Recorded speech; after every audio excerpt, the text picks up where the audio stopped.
안녕하세요. 네, 서울의 소리 청년 알림이 황희도입니다. 반갑습니다. 이번에 제가 문재인 대통령의 5시간으로 가짜뉴스를 퍼뜨리는 사람들이 너무 많은 것 같아서 직접 팩트를 분석해서 알기 쉽게 요약해봤습니다. 한번 함께 시청해주시고 시청 전에 구독 한 번만 꼭 부탁드릴게요. 강원도 산불 관련 이번 정부의 신속 대응으로 국민들 지지율이 많이 올라갔대. 그런데 있잖아, 이 와중에 이걸 정치적으로 몰아가며 가짜뉴스를 퍼뜨리는 사람들이 많다고 하네? 아마 들어본 친구들도 있을 텐데 바로 문재인의 5시간이야. 그게 뭐냐고? 이번에도 짤막하게 요약해 줄 테니까 끝까지 꼭 봐봐. 문재인의 5시간이 무슨 소리냐면, 강원도 산불 당시 문재인 대통령이 술을 마시고 취해서 혹은 보톡스를 맞느라 산불에 제대로 대응하지 못했다는 거야. 진짜냐고? 아니, 딱 봐도 헛소리지. 그날 신문의 날 기념 축하연에서 문재인 대통령이 건배하는 사진이 있는데 그걸 가지고 저러는 거야. 실제로 문재인 대통령은 촬영 직후 별 이상 없이 곧바로 퇴장했지. 그런데 취했다니. 참. 다음으로는 보톡스 의혹 제기인데, 이걸 알아보기 전에 먼저 박근혜 7시간을 알아야 해. 일단 잘 봐봐. 박근혜의 7시간을 말하려면 세월호 사건 당시로 돌아가야 하는데, 박근혜 전 대통령은 무려 7시간 동안 공식석상의 얼굴을 드러내지 않았어. 그럼 그때 박근혜는 뭐 했는데요? 라는 의문이 들잖아. 오전 8시 49분에 세월호가 기울기 시작했는데 이 상황을 보고받고도 중대본에 가기 위해 미용사를 불러 올림머리 연출을 하고 있었대. 쉽게 말해 1분 1초가 긴박한 상황에서 자기 헤어스타일 고집하느라 미용사를 부르고 혼자 천하태평이었다는 거야. 그래놓고는 7시간 만에 등장해서 이딴 헛소리나 했대. 나 이 이거 진짜 정신도 못 차리고 진짜. 게다가 이때 박근혜의 시술 자국이 선명해서 보톡스 의혹이 엄청나게 논란이었거든. 그 와중에 세월호는 계속 기울고 있었지. 아이들은 그 안에서 구조를 기다리고 있었고, 결국 이러한 지난 정부의 무능함과 비선 실세의 국정농단이 밝혀지며 탄핵으로 이어졌고, 당시 회생불가 수준으로 치명타를 입었기 때문에 언젠가 이걸 그대로 돌려주겠다는 생각을 했을 거야. 그러니까 저렇게 문재인의 5시간을 언급하면서 박근혜 7시간을 끼워 맞춘 건데, 이건 저들이 정말 큰 실수를 한 거야. 국민들에게 아픈 기억으로 남아있던 5년 전 세월호 사건을 지들이 다시 수면 위로 올린 거지.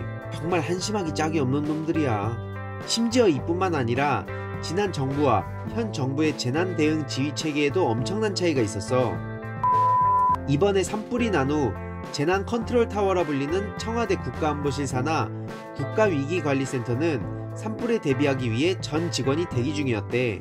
사실 나경원 의원이 정의용 국가안보실장을 잡아두고 있어서 걱정이 되긴 했지만, 청와대 고민정 부대변인에 따르면 중앙재난안전대책본부가 있어서 그곳을 중심으로 현안을 파악하고 2017년 문재인 대통령이 소방청을 독립시켜 놓은 덕분에 소방 쪽도 별도로 신속하게 대처할 수 있었지. 혹시 소방차가 전국에서 신속하게 동원된 거 본 친구들 있어? 실제로 이번 산불 당시 전국에서 소방차량 872대, 소방공무원 3251명 등 온갖에서 산불 진화에 투입되었다고 해. 이렇게 대응 매뉴얼이 잘 짜여 있기도 하고 형식적인 보고가 너무 많아지면 재난대처에 타격도 가기 때문에 문재인 대통령이 당장 나타나지 않았다고 해. 하지만 바람의 방향으로 상황이 심각해질 것을 예측한 소방청이 소방대응 3단계 발령까지 내렸고, 이에 문재인 대통령은 관계부처에 전국적으로 가용 자원을 동원해서 총력 대응을 지시했어. 이게 이번 재난사태에서 인명피해가 없었던 가장 큰 이유야. 게다가 다음날 오전 국가재난사태까지 선포하며 국민들의 걱정을 덜어줬지. 처음엔 이러한 대처에 고성시민들은 과민 반응 아닌가? 라며 의아했다는데, 고성 산불이 도심까지 침투할 정도의 초대형 산불이 되고 난 후에야 이런 신속 대응이 아니었으면 큰일 날 뻔했다며 깜짝 놀랐다고 하더라고. 만약 지난 정부였다고 생각해봐. 상상도 하기 싫다. 아무튼 어때? 문재인의 5시간과 박근혜의 7시간, 알고 보면 엄청나게 큰 차이가 있지. 하지만 극우 세력들은 이런 사실을 왜곡한 채 가짜뉴스를 막 뽑아내서 현재 문재인 대통령을 굉장히 무능해 보이게 만들고 있어. 아무튼 처음 이러한 헛소리를 시작한 건 신의 한수랑 진성인지 진상인지 무튼 둘의 극우 성향 유튜브 채널인데, 오죽하면 청와대에서 가짜뉴스를 검찰에 고발한다 그랬어. 그랬더니 이걸 가지고 유튜브를 탄압한다면서 뭐 우파 결집이라고 떠들고 있어. 아니 지네들은 저런 걸 감성팔이라고 하지 않았나? 왜 이렇게 구질구질해? 체면 좋아하시는 양반들이. 그러니 더 이상 가짜뉴스에 휘둘리지 말고 세상을 올바르게 볼 수 있는 비판력을 길러야 해. 물론 이걸 애초에 다 막을 수도 없겠지만 최소한 우리 구독자들만큼이라도 저런 저급한 가짜뉴스에 휘둘리지 않았으면 좋겠다. 주위에서 이런 내용이 어렵다고 외면하거나 가짜뉴스를 철저히 믿고 있는 지인들이 있다면 꼭 이 영상 한번 보여줘. 그나저나 가짜뉴스 최초 유포자들 어쩌냐? 에휴, 괜히 문재인 5시간 걸고 넘어지려다 헛발 제대로 차서 오히려 박근혜 7시간만 다시 상기시키고 고발당하는 꼴이 됐네.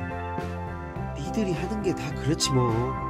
아무튼 이 정도면 다들 다음 선거 때 어디를 심판해야 할지 잘 알 거라 믿어. 네, 혹시 잘 보셨나요?